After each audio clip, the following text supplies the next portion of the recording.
Welcome to the I Now Pronounce You Divorced podcast, where we have three award-winning family law attorneys dive into intriguing topics like divorce, military divorce, custody and visitation, trust and estate planning, and all things family law. Join us as we provide a comprehensive viewpoint through the eyes of our experts and guests, aiming to educate and soothe our listeners. Get ready to tune in because I Now Pronounce You Divorced starts right now. Hi, I'm Rebecca Malone, and welcome to I Now Pronounce You Divorced, where we talk about everyday issues that face couples that are going through divorces. So today I am joined by Dan Cuneo, the COO, and I again am Rebecca Malone with Malone Hatley PC.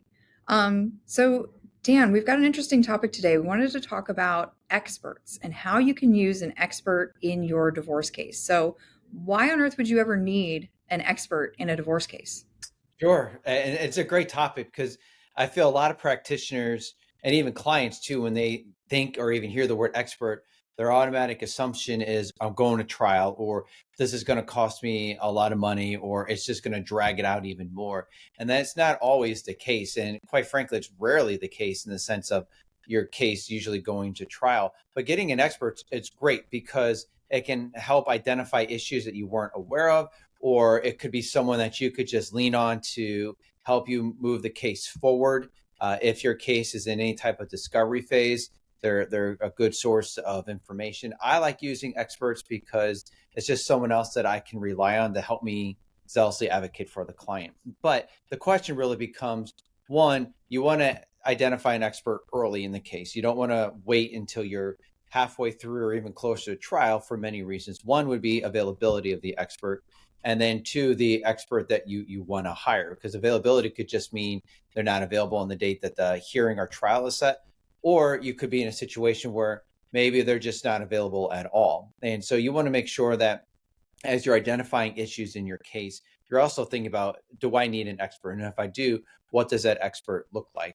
And then you want to have those conversations with the client, because you want to make sure that the client understands why we're securing someone early as opposed to potentially late, because there is going to be a financial investment involved in that. But depending upon the type of expert you get and the financial arrangements or commitment that they're going to be asking for, maybe it's a situation where if there's a retainer, you don't put the full amount up front until there's a hearing or a trial, or maybe they offer some type of payment arrangement where you have the retainer, but you're paying on a monthly basis or whatever they would agree to, but they're still able to assist you and be available if you have any questions. Got it. And so what types of experts are you frequently dealing with in a divorce case? Are these like psychology experts, money expert? Like what type of experts are we looking at? Right. And the problem, sort of say, with family law is we run the gamut on everything. There's so much exposure and so many different unique issues involved in a family law case that it's unlimited as far as what type of expert you're going. But the most common ones, I mean, you hit it right there. Psychology. If there's kids involved, you want to get a child psychologist involved, or if money's at issue and there's potential exposure for paying any type of alimony or maintenance, it's the same, but just depends on the jurisdiction that you're in, on what they identify those financial payments as. Maybe you want to get a vocational expert involved, or maybe there's a business involved in the case. You want to get a business evaluation going on, or business expert. And so those are really kind of what I've seen as the most common. On the vocational expert, that's going to be someone that you want to identify early on, in the sense that if there is exposure, meaning you want to make sure you check your local rules and the statutes just to see what that looks like. And a lot of states are moving towards coming up with some type of formula or guidance on the alimony maintenance side. And so you want to be able to know, of course, what that is. And then if there is that exposure, if you think that the other side, the opposing party, is unemployed or even underemployed, then look at getting a vocational expert involved. And that's someone who's going to, usually the way it works, they'll meet with the other side and they'll have them fill out a questionnaire, maybe take some tests, and then talk to them or interview them. And based upon that information and that kind of discovery as far as what they're doing with that opposing party, then they're going to identify in your area, in that market, someone that has the same qualifications as the opposing party. This is what is out there and potentially available. And this is a salary range. And then you utilize that range and then speak to the court and really just advocate to the judge that the other side is capable of earning between this range. Of course, you always want to try to advocate on the higher end, but if they're underemployed, then you can say, listen, Your Honor, they are earning X, but based upon the review of our vocational expert, they're able to earn Y. And so we just need to be able to increase that potential earning ability for them. And that's important for many reasons, not just because there's that potential exposure on the alimony or maintenance side, but also you want to look at if there's any child support that's going to be ordered. Income on the parties is one of the factors that's considered, especially in the states where I'm licensed, and it is a factor the court has to consider when looking at child support. They put into the form, and it's going to be income of the parties.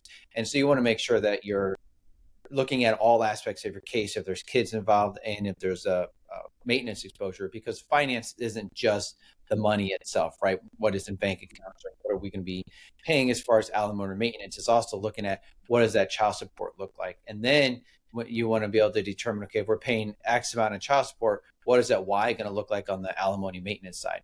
Because you want to make sure that you're moving your case forward, but you're protecting the best interests of your client. So that's in a very high level view of what a vocational expert is. And they're very niche, especially the ones that have been involved on the family law side for a while. So this is definitely one of those experts that I would highly recommend that you identify early and often, because you want to be able to identify who that's going to be, but you want to establish that relationship with them too, because they're going to be able to guide you along the way as far as what their findings were and how they went about it. Because if your case does go to trial, then you're going to make sure that you're in constant communication with them. So when you're preparing your direct examination, you're able to get as much into evidence as you can, and also be able to anticipate what is that other side going to challenge. Because just because you identify an expert and you have them involved and you submit your report and then it's accepted by the court, doesn't mean that the court is automatically going to rubber stamp what that expert says. So most likely the other side may counter with some other type of expert. But I would say the most common expert in these types of cases will be your vocational expert when there's financial exposure. But when you have a business involved, which if you're self-employed or you're into some type of real estate and you just develop an LLC or an S corp, whatever it may be, there is a potential value associated with that. It may just be you as the person because you're the only employee, or you may have other employees or other assets, and you want to have someone come in and really kind of do a deep dive as far as what does that business have? What are the assets? What are the liabilities? And essentially what is not just the revenue of that, but what is the actual profit and net profit of that company? Because in my experience in doing this for a while, either the other side is going to overinflate what the value of the company is, or the other side is going to substantially kind of undervalue what that is. And that's where this business evaluation comes into play, especially even if my client doesn't have a business, I may consult with one because I want to know, okay, I'm not always familiar with what types of companies are out there. And so I need someone to come in and be able to advise, okay, in this type of field, here's what we need to look at. Here's kind of what the EBITDA is, or here's what the valuation would look like. And that's someone that I always try to get involved often and early as well. So I would say probably those two are the most common in my experience. So vocational expert, I can see that the need is going to be really clear up front. So if you have two people going through a divorce and they go in on some sort of temporary motion and someone's asking for support, then we know there's probably a need for a vocational expert. What do you do if you get an opinion that you don't like? Or what do you do if the other side won't participate, right? They're supposed to meet with the expert, they're supposed to answer questions, and what if they just don't participate in the process? How can you kind of work around that?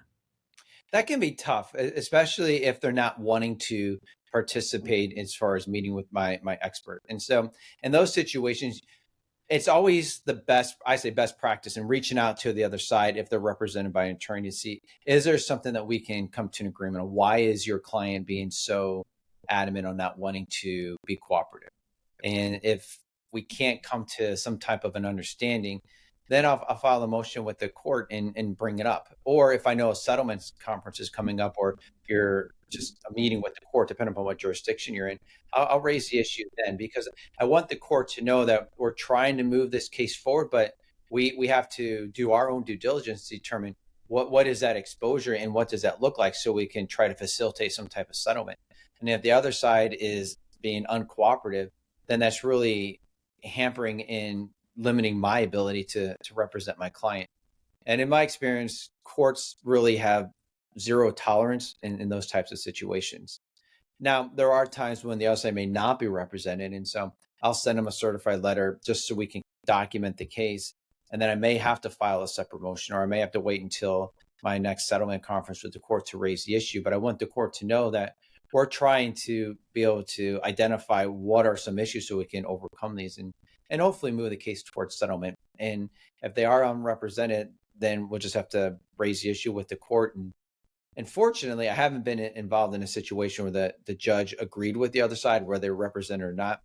There were some instances where the judge said, I'm going to order that they participate, but if it comes back that it's not helpful or it doesn't really aid me, meaning the judge, in making a decision, then you may be liable for some of their fees. And that's a risk that is usually worth taking, because if you're at that point where you're identifying an expert and you want to get them involved, you know that there's that exposure on payment. And it's not just payment for maybe a diminutive amount of time, which would, in my opinion, be probably just a couple years or less. It's something substantial where it could be a substantial amount of money per month over an indefinite period of time or over a substantial amount of time. And so we really need to make sure that we do our own due diligence in representing our client. So when you have a vocational expert, are there typically like one for each side, or is there only one expert involved? What does that usually look like? You can agree to have one. I wouldn't recommend that, because you're really gambling and rolling the dice that that expert is going to come back and be somewhat advantageous for you. But it's usually, if I identify an expert, then the other side may counter with one. So usually when an expert gets involved, it's more common, at least where I practice, than that the other side's going to secure one as well. It's not mandatory. At least where I practice in the states I'm licensed in, it's not mandatory to get experts, and not every client wants one or can afford one. And that's also something, going back to what we were talking about earlier. When you have these conversations with your clients, you need to know what the cost of the expert is going to be. And that's not just what the retainer is, but what their hourly rate is. And in your own experience, how much time is going to be put into that. And then if you're new to practicing law, or new to family law, or even just not that familiar with getting experts involved, you can ask the expert and just say, can I just get a range? You can't hold them to it, because it's, there's, in this type of law, we can't just say, all right, we're going to put in X amount of time and that's it. But in their experience and their practice and being involved in cases and issues like this, they'll be able to give you a pretty good range as far as what that would look like. And the range may not just be from a dollar amount, but it could be, if you're just using me as guidance or advice, I just charge per hour, however long we need one another. Or if it's going to be X dollars until we go to a deposition, then maybe it's more, or the rate increases, or it's more money if we have to prepare for trial, go to trial, and things like that. So those are definitely conversations you want to have with the expert, but also you want to be able to educate the client, not just on the importance of it, but what that cost would be. And then the client can make that informed decision. And there are some times where it's just not affordable. And so then we just need to pivot and make sure that we're putting on the best case forward. Right. So you also talked about business valuation experts, and this is always such a tricky area because business owners get a lot of benefit sometimes from their businesses without necessarily looking like it on paper. So it can be a difficult thing to decipher. When you bring in a business valuation expert, what types of things are they looking for? Like, what are their big red flags and what are their big like fines that then you're getting to use in your case? Sure. Yeah, you're spot on. There's so many benefits. And of course, there should be benefits when you're a business owner, but you want to make sure that they're the benefits pursuant to the IRS. And a lot of times what I'm seeing is business owners are going to run everything through the business and may have nothing to do with the business. And here's kind of the caveat to that. I'm not saying that that's inappropriate or shouldn't happen, but in the family law case, when at least on our side, when we're trying to value what the company is worth, some of the deductions that you're allowed pursuant to the IRS may actually not be essentially, we'll say, allowed when we're looking at the business side of it, when we're trying to figure out what is the valuation of that. And that could be imputed as income, or it could just be taken out as far as an expense. Because if you're the business owner, you're going to want to try to get as many expenses in there. So you're not only just cutting back on what the potential revenue is, but what your net profit is, which then is going to, of course, affect what the value of the company is. But if you're on the other side, you want to make sure that you're doing your due diligence and really combing through the records to see what is exactly is being deducted as an expense, or are there things being held in the future that they're not really claiming now because that the case is pending or the case is filed. So you really want to talk to your expert to know, okay, what is the normal course of action, we'll say, for this type of a business? Like, what is the normal procedure for this? And how often do you think that they should be collecting revenue? And it sounds kind of silly and simple, but at the same time, I've had cases where they've been collecting revenue on a pretty good cadence, and all of a sudden a case is filed, or shortly before it's filed, they're a little bit more accommodating to their clients and saying, oh, well, you can just pay me later, or, I'll put you on a payment plan, but the company's never done a payment plan, or how about we just defer certain things? And that's what you really want to look at. And those are some of those red flags. And then expenses are, of course, always the biggest red flag as far as what is being ran through the company as an expense versus what is an actual expense of the company for your case, not for the IRS, but just to make sure that we're looking at what is a true valuation of what that potential company is. And then you also need to look at how many employees do they have and what are they paying them? Are they paying them a wage that's sufficient under the IRS rules? Or are they making sure you're paying the minimum wages?